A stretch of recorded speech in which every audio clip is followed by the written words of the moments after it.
Baiklah, kita lanjut ke materi selanjutnya, yaitu analisis varians dua arah. Analisis varians dua arah ini kita gunakan untuk membandingkan beberapa kelompok data berdasarkan pada lebih dari satu faktor. Nah, jadi di sini kita punya kasus kecepatan pemotongan dari 4 tipe alat dibandingkan dalam suatu percobaan. Nah, jadi yang kita bandingkan adalah kecepatan pemotongannya, di mana tipe alat ini merupakan faktor satunya. 5 material dengan beragam derajat kekerasan digunakan sebagai blok percobaan. 5 material ini merupakan faktor 2-nya. Nah, jadi kita punya data seperti ini.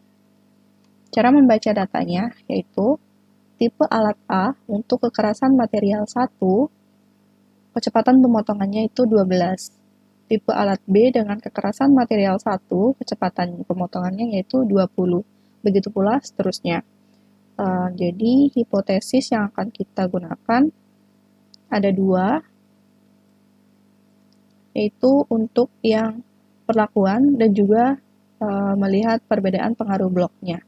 Nah, jadi hipotesis nolnya, keempat rata-rata populasinya sama atau identik, H1-nya ada rata-rata populasi yang tidak sama. Hipotesis yang kedua yaitu H0-nya tidak ada pengaruh blok, H1-nya ada pengaruh blok. Oke, langsung saja kita ke pengolahan menggunakan SPSS. Nah, jadi data kita ubah dalam bentuk seperti ini. Kecepatan, alat, dan material. Kemudian kita buka SPSS. Di bagian variable view, di sini kecepatan, desimalnya 0, values-nya none, kemudian mixture-nya scale. Untuk yang alat, karena tadi alat kita bentuknya adalah huruf, yaitu A, B, C, dan D, maka di values-nya di sini kita klik. Untuk yang value 1, kita labeli sebagai A, yang B ini untuk 2, C-nya untuk 3, dan D-nya untuk 4. Kemudian OK. Material, desimalnya 0, kemudian measure-nya juga scale. Kemudian di data view, kita pindah datanya dari Excel ke sini, didapatkan data seperti ini. Kemudian kita akan melakukan uji ANOVA dua arah. Kita klik Analyze, kemudian General Linear Model, pilih yang Univariate. Kemudian di Dependent List atau Dependent Variable, kita masukkan variabel kecepatan pemotongan karena ini merupakan yang akan kita bandingkan. Kemudian alat dan materialnya kita masukkan ke fix faktornya. Di bagian model, kita klik yang custom, kemudian tipenya interaction, kita masukkan alat dan material ke bagian modelnya dengan klik tanda panah. Kemudian klik continue. Kontras sama plotnya kita abaikan, kita klik yang post hoc. Kita masukkan alat dan material ke kotak post hoc testnya. Kemudian kita centang uji lanjutannya adalah Tukey sama Dunchan. Kemudian klik continue. Di bagian save, kita klik yang residual yang standar. Kemudian klik continue. Di option, kita pilih yang overall, kita masukkan ke dalam sini. Kemudian centang yang descriptive statistik sama homogeneity test. Kemudian klik continue. Klik OK. Nah, jadi kita punya beberapa output. Yang pertama adalah between subject factor. Nah, dari tabel ini kita bisa lihat jumlah data kita untuk yang alat 1 atau A itu sebanyak 5, alat 2 atau B ini sebanyak 5 juga, alat 3 dan 4-nya juga sebanyak 5, dengan material 1 jumlah datanya sebanyak 4, material 2 juga 4, dan seterusnya. Kemudian tabel yang kedua adalah descriptive statistik.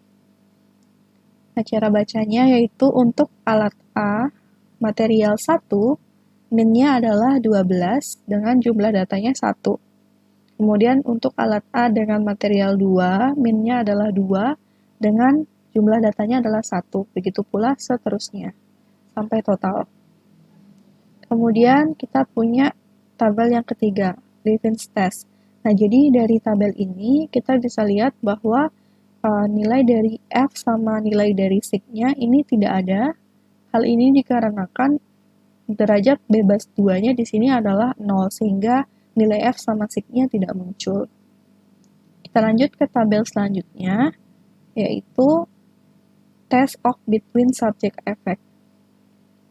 Nah, jadi di sini kita lakukan uji hipotesis dari dua hipotesis yang di awal, yaitu untuk perlakuan dan blok, di mana nilai yang kita lihat adalah nilai signifikansinya. Jika kurang dari alfa, maka H0-nya ditolak, atau H1-nya diterima.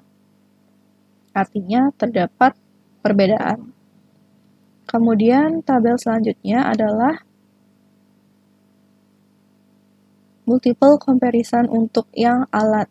Nah, jadi cara bacanya untuk uji 2K, alat A dan alat B, mean difference-nya atau selisih dari mean-nya itu sebesar minus 10 dengan standar error-nya adalah 0,894 dan nilai signifikansinya 0,00, di mana nilai signifikansinya ini kurang dari alfa.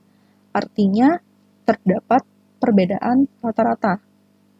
Begitu pula untuk alat A dan alat C, di mana nilai signifikansinya 0,01. Untuk alat A dan alat D, nilai signifikansinya di sini 0,68, di mana lebih besar daripada alfa, yaitu 0,5. Maka antara alat A dan alat D ini tidak terdapat perbedaan atau rata-ratanya sama. Begitu pula seterusnya. Kemudian tabel selanjutnya untuk melihat rata-rata mana yang berbeda. Nah, jadi jika nilai dari masing-masing faktor ini berada dalam satu subset, artinya mereka memiliki rata-rata yang sama atau tidak terdapat perbedaan.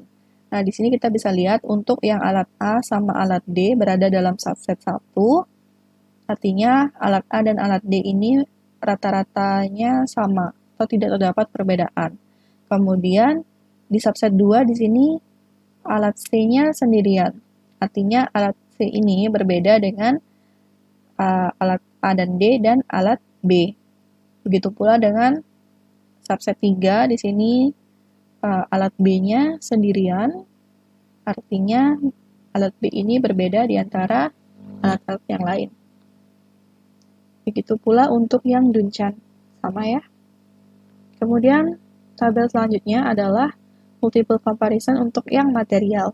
Nah, jadi sama aja.